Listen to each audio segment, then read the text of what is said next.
Here now to react is Francis Rooney, Florida Congressman and Vice Chairman of the House Foreign Affairs Committee. I got to ask you first about the election back home in your home state there. You know, if I lived in Hillsborough County or one of these other counties, I would be so frustrated that you have Broward and others getting all this extra time to finish, you know, not following the law. If I lived in one of those other counties and I missed the deadline with my mail-in ballot, why does my vote not count? I mean, what do you think of what's going on? I think you said it very well. We are supposed to be a nation of laws, not men, and we have laws to govern the electoral process, ballot security, and all those kinds of things, and they just ought to be followed. We ought to, I don't know where this Leon County judge is coming from, but it's not the American way to ignore laws you don't like. Yeah.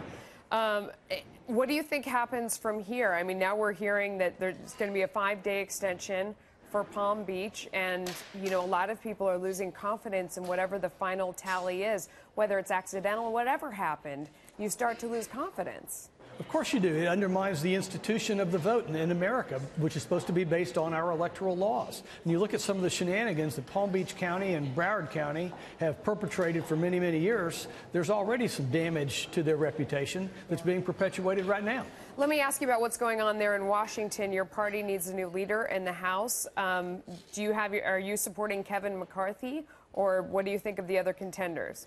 Well, I feel that Kevin McCarthy has invested a lot of time and interest in our area. He personally flew down to the Everglades with me and looked at all the Okeechobee watershed restoration projects, stayed at our house, and I've seen him work effectively to help us get the major appropriations we need to restore the Everglades. So I feel very close to Leader McCarthy and think he would make a great minority leader. What is the mood like there? I mean, when you pass people in the hallway, there's a natural camaraderie that comes to everybody just won and they're back.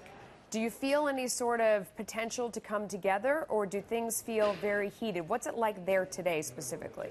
Well, I haven't seen too many people. This is the first day back, but I made a habit in the first session, the 115th session, to reach out to Democrats to talk about things where we could find common ground, and I look forward to working to do that in the 116th session as well. Yeah, do you think it's possible? Yeah, I think it is. I think there's a lot of areas like infrastructure that you were just talking about, yeah. Perhaps these drug prices that I'm so thankful the president's getting after. I've introduced bills to codify what the president wants to do there with a Democrat co-sponsor, Peter Welch. Yeah, well, the problem is that Medicare pays those high prices. So I don't know. It's like you got to get it sorted out there in Washington. Congressman Rooney, thank you for your time. We appreciate it.